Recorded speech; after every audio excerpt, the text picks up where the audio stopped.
اور ایک مسئلہ میں آپ کو تھوڑا سا سمجھانا چاہتا ہوں، اکثر ہمارے نمازی اس وقت موجود ہے۔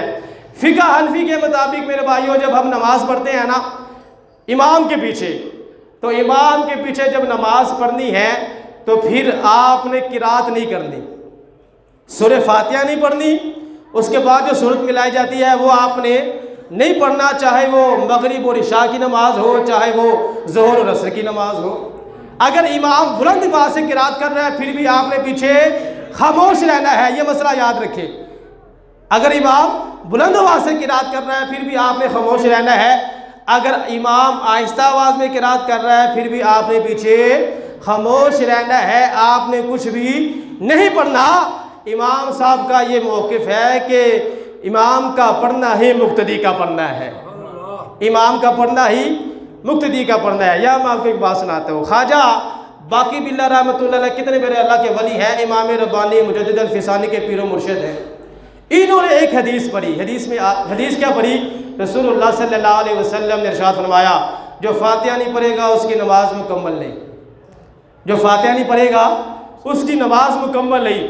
اب انہوں نے جب یہ حدیث پڑھی نا، حدیث پڑھنے کے بعد انہوں نے کہا جی جو فاتحہ نہیں پڑھے گا نماز ہی مکمل نہیں ہے، انہوں نے امام کے پیچھے فاتحہ پڑھنا شروع کر دی، امام کے پیچھے فاتحہ پڑھنا شروع کر دی۔ ایک دن گزرا، 2 دن گزرے، کچھ دن جب ہوئے نا امام کے پیچھے فاتحہ پڑھنا شروع کر دی، امام اعظم ابو حنیفہ رحمۃ اللہ علیہ ان کی خواب میں تشریف لے آئے۔ خواجہ باقی باللہ رحمۃ اللہ علیہ فرماتے ہیں امام صاحب میری خواب میں آئے، وہ کچھ شعر گنگنا رہے تھے جن کا مفہوم یہ تھا، آپ نے فرمایا خواجہ صاحب آپ کو پتہ ہے میرے مقلدین میں، مجھے ماننے والوں میں وقت کے غوث قطب اور ابدال بھی آتے ہیں، وقت کے غوث قطب ابدال میرے مقلدین میں آتے ہیں۔ مطلب یہ ہے امام صاحب سمجھانا چاہتے تھے خواجہ باقی باللہ رحمۃ اللہ علیہ کو کہ اگر میرا یہ عمل حدیث کے خلاف ہوتا تو یہ سارے اللہ کے ولی نہ بنتے، تو یہ سارے اللہ کے ولی نہ بنتے۔ امام صاحب نے بتایا آپ نے تو ایک حدیث پڑھی ہے، میں نے باقی حدیثیں بھی پڑھی ہیں، آپ نے ایک حدیث پڑھی ہے نا جو فاتحہ نہیں پڑھے گا اس کی نماز مکمل نہیں ہوگی۔ میں آپ کو دوسری حدیث سناتا ہوں، رسول اللہ صلی اللہ علیہ وسلم نے ارشاد فرمایا جب کوئی مقتدی امام کے پیچھے نماز پڑھے تو امام کی قرات کرنا ہی مقتدی کا قرات کرنا ہے۔ امام صاحب نے فرمایا وہ بھی حدیث صحیح ہے، یہ بھی حدیث صحیح ہے، کیسے؟ فرمایا وہ جو حدیث ہے نا وہ تنہا نماز پڑھنے والے کے لیے ہے، وہ جو حدیث ہے تنہا نماز پڑھنے والے کے لیے ہے، امام کے لیے ہے، وہ مقتدی کے لیے نہیں ہے۔ یہ جو دوسری حدیث ہے یہ مقتدی کے لیے ہے۔ ذرا بلند آواز سے کہہ دینا سبحان اللہ۔ یہ ہے امام اعظم ابو حنیفہ رحمۃ اللہ علیہ۔ مدینے کے علماء مناظرہ کرنے آگے اسی بات پہ۔ کہاں کے علماء؟ مدینے کے علماء، لاہور گجرانوالہ کے نہیں، پشاور کے نہیں، خیبر پختونخوا کے نہیں، کہاں کے علماء؟ مدینے کے۔ کس کے ساتھ مناظرہ کرنے آئے؟ امام اعظم ابو حنیفہ کے ساتھ، اسی بات پر امام اعظم ابو حنیفہ کے ساتھ مناظرہ کرنے آئے۔ امام فخر الدین رازی رحمۃ اللہ علیہ نے اس بات کو تفسیر کبیر میں لکھا ہے۔ امام فخر الدین رازی کہتے ہیں وہاں کے جب علماء مناظرہ کرنے آئے نا اس بات پر کہتے ہیں جی آپ نے یہ کیسے کہہ دیا، مقتدی پیچھے کچھ نہیں پڑے گا، امام کا پڑھنا ہی مقتدی کا پڑھنا ہے۔ ہم کہتے ہیں مقتدی پڑھے گا، ہم آپ سے مناظرہ کرنے آئے ہیں۔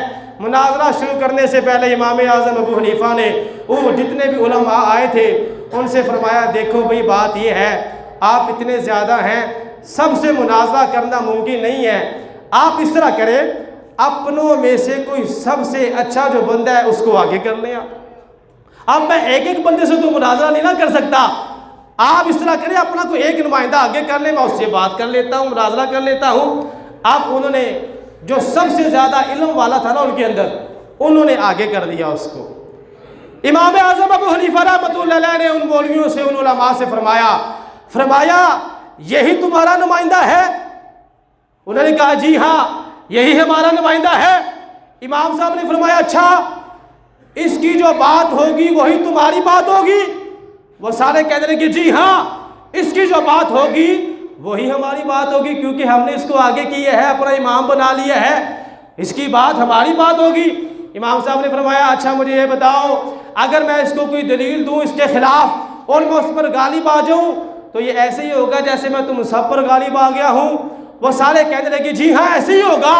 امام صاحب نے فرمایا یار مجھے یہ بتاؤ دلیل میں نے اس کو دینی ہے، میں تم پر کیسے غالب آ جاؤں گا؟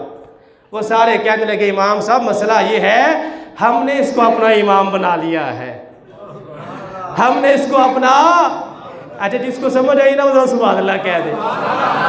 کہتے ہیں عقل والے کے لیے اشارہ ہی کافی ہوتا ہے، عقل مند بندہ سمجھ آتا ہے۔ امام صاحب نے باتوں باتوں میں مناظرہ بھی کر دیا۔ آپ نے کہا کہ ہم بھی تو یہی کہتے ہیں جب تم نے جس کو آگے اپنا امام بنا لیا ہے اس کا پڑھنا ہی مقتدی کا پڑھنا ہے، اس کا پڑھنا ہی مقتدی کا پڑھنا ہے۔ یہ ہے امام اعظم ابو حنیفہ رحمۃ